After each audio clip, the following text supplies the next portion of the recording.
LSU fans should be furious. You should be furious. But to me, this is why you should be even more upset this weekend than you were last weekend when Alabama beat the doors off of you. Last weekend, it was just personnel. Bama's personnel was just way better than yours.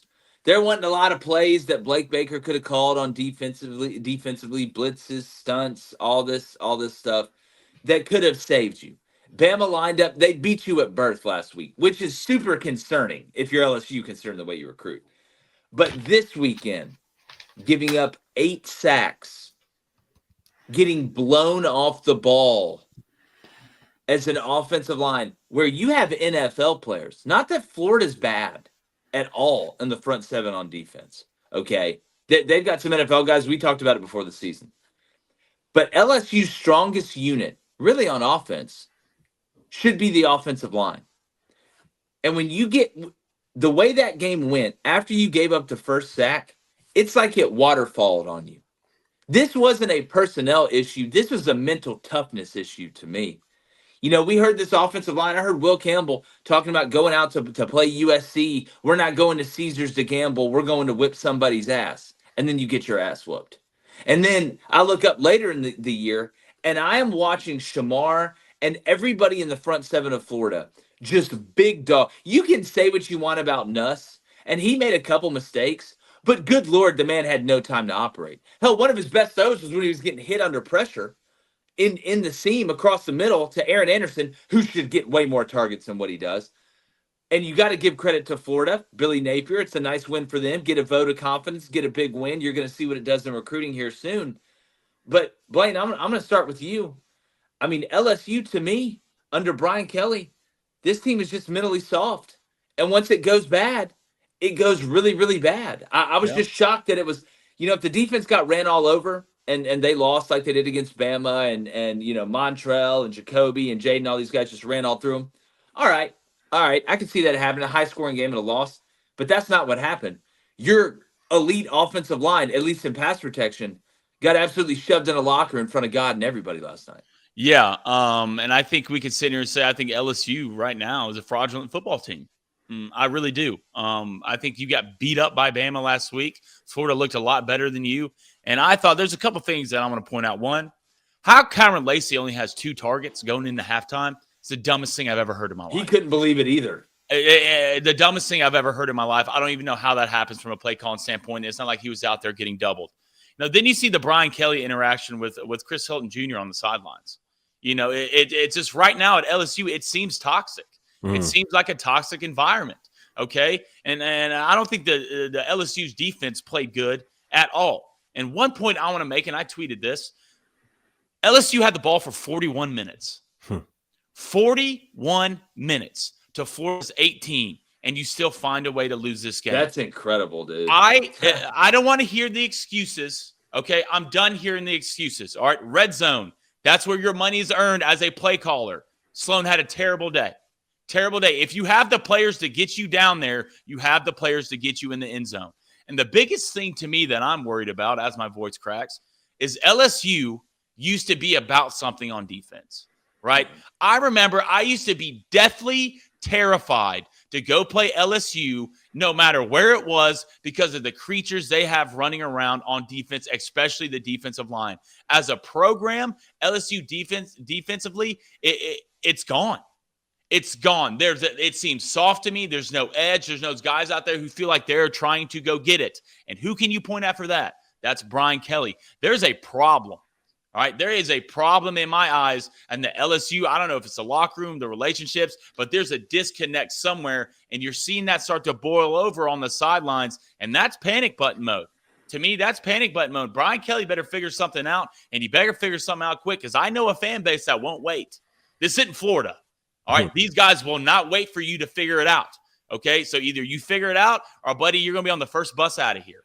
So David, I look at the contract that Brian Kelly has. I mean, it would have to go like incredibly south for them to fire him. But to Blaine's point, say what you want about like Florida and Billy Napier, but is this LSU? Is it just a bunch of fake love down there? I mean, is it just fake? Because part of Brian Kelly, and listen, I think Brian Kelly can win at LSU. If Les Miles and Ed Orgeron can win a national championship at LSU, I think Brian Kelly can.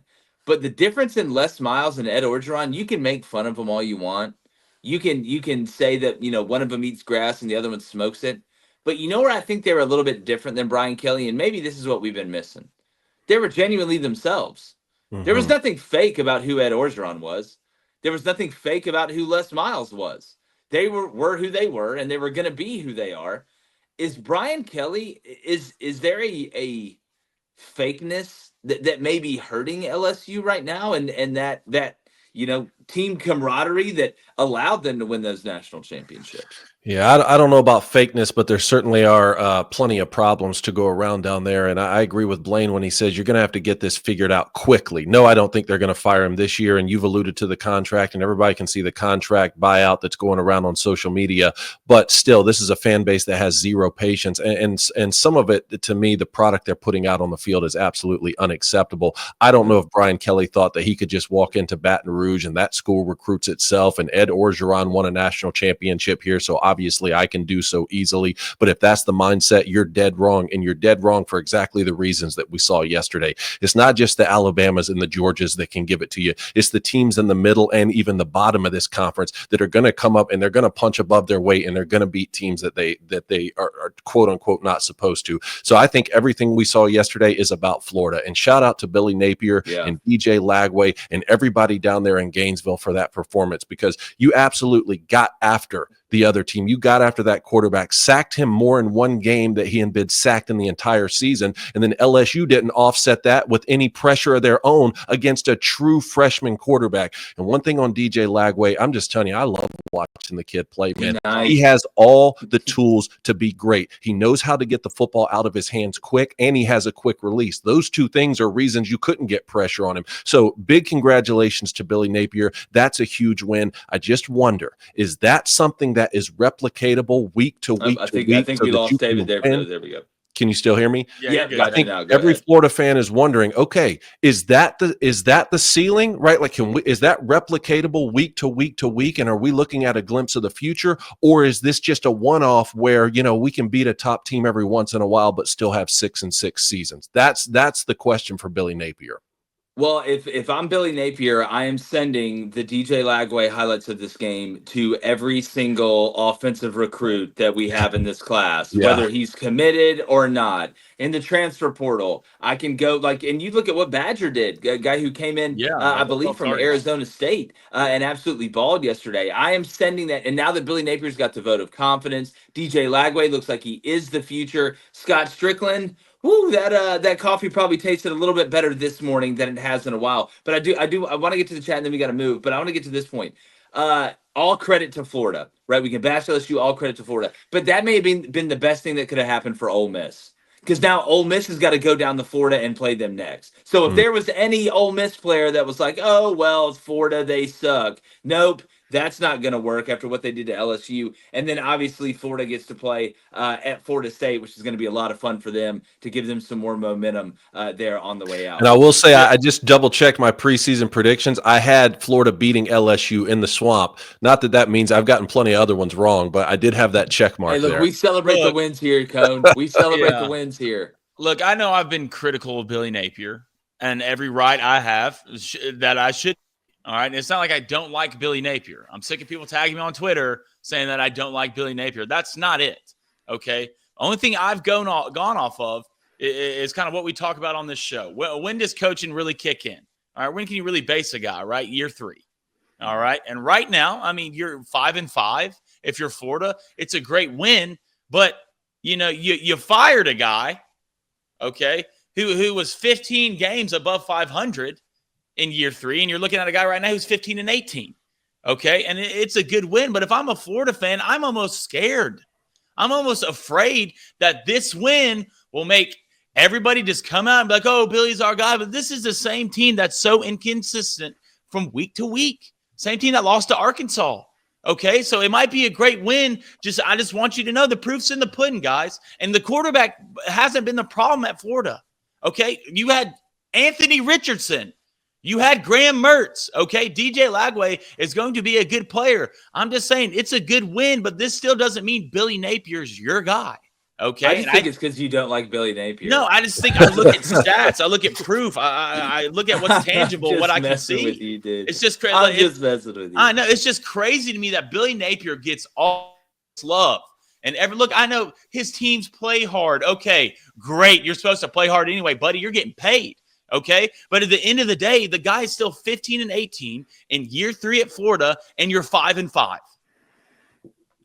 Well, I mean, look, we'll see next year. I think it's you know about proofs in the pudding. He's got to do it next year. So year 4 is now. Year 4 is now the measuring stick for coaching. Got to be.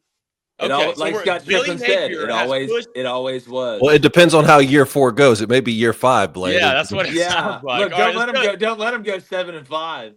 Yeah, I know. Can you imagine DJ Lightway as a junior? Yeah, they'll sign him for 6 more years. All right, let's go to Deltona. Doug, what's up, man? He says, play calling has zero creativity. We're talking about the LSU Florida game here. Daniel's covered up a lot of problems with Kelly. That guy is so unlikable. I'd rather have Coach O and win 6 games a year. Woodward back again with another garbage hire. Well, it's look, I've been as critical of Joe Sloan. I was as critical of Joe Sloan after the USC game starting off the year than I have probably been with any other offensive coordinator in the country. But I do want to tell you this, and I don't think he was great yesterday. You talk about not targeting Lacey, but again, play may have been called and it may have been changed by Nuss. I'm not there. But when you are getting your ass beat so bad on the offensive line like that, there are not a lot of plays that work outside of screens, because you basically just hold up for a second and then get out and block. I don't know how much Joe Sloan could have done after that. I mean, I think a lot of it's on Brad Davis, man. If we're going to be honest, all we talked about and all we heard about from LSU and inside camp and from insiders we trust was this could be the best offensive line LSU's had in God knows how long. I mean, look at all these NFL guys. Well, first off, you're not able to run the ball consistently. That's a problem when you're trying to be one of the best offensive lines out there. And now you're giving up more sacks than a potato farm in Idaho. So, like, if you're Brad Davis, and I don't know how it gets better than Will Campbell at left tackle. I don't know how it's going to get better than Emery, who I know is an NFL guard, but should be fine. You look at the experience in the middle. I know they've been banged up at times, but I think that's a name that should really be under some criticism right now. Let's go to a $10 donation from David. Appreciate it, David. He says, Gators, my gosh, does it feel so good to get a win against those voodoo demon worshipers in Baton Rouge. There's not a bigger group of more ignorant and more hypocritical fans than LSU. What a bunch of bums. I'm sure you had a lot of fun typing that. I'm sure that was well worth the $10. I'm sure, David. We appreciate it. Can you go back to back, though? Can you beat Ole Miss now? That's the question. Dude, you want to talk about being on the hit list? Let that happen. Twice to LSU and Ole Miss. Let's go to Silvertooth right here. I like this comment. Brian Kelly is one heck of a coach, but he doesn't match up with the culture of the South. Kids smell right through him, and you can see it every day. Well, it's just like that's tough. God, our stepdad. Here's my thing. I don't think it's as much as you don't match the culture of the South, is that you're trying to match the culture of the South. Like, you just be yourself. Like, Nick Saban didn't come down here and he was like, well, boys, guess we're going to have to go down in there and play some football games again. That's not how that happened. Nick Saban came down and guess what? He was just like a Nick Saban if you beat him in Chicago. He was just like the Nick Saban you'd meet him if he was in LA. He wasn't doing fake accents at football games.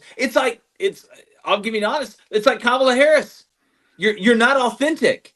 You can smell right through somebody that is not truly being themselves. And you know what? It doesn't matter if you're from Georgia or if you're from Georgetown, right? It doesn't matter if you're from Washington, the state of Washington, or Washington County in Alabama. If you're yourself, you can recruit any player. Don't matter if you're white, you're black, whatever. That's a common misconception. I think Brian Kelly is trying to be something that he's not, instead of just being himself, at least from the outside in. That's the way it looks to me. And if you're going to be a CEO head coach, the way that Brian Kelly is, and you're going to delegate down scheme, for instance, you're not a play caller the way Lane Kiffin is or Steve Sarkisian is, then basically anything that happens from a culture standpoint or a game management standpoint, that's on you, because you can't offset that by saying, well, I'm still the one scheming up the offense every week. So I either take all the blame when we're bad or I take all the credit when we're good. No, you're the CEO head coach. So the culture is 100% your responsibility, and it has to be flawless if you're that type of coach.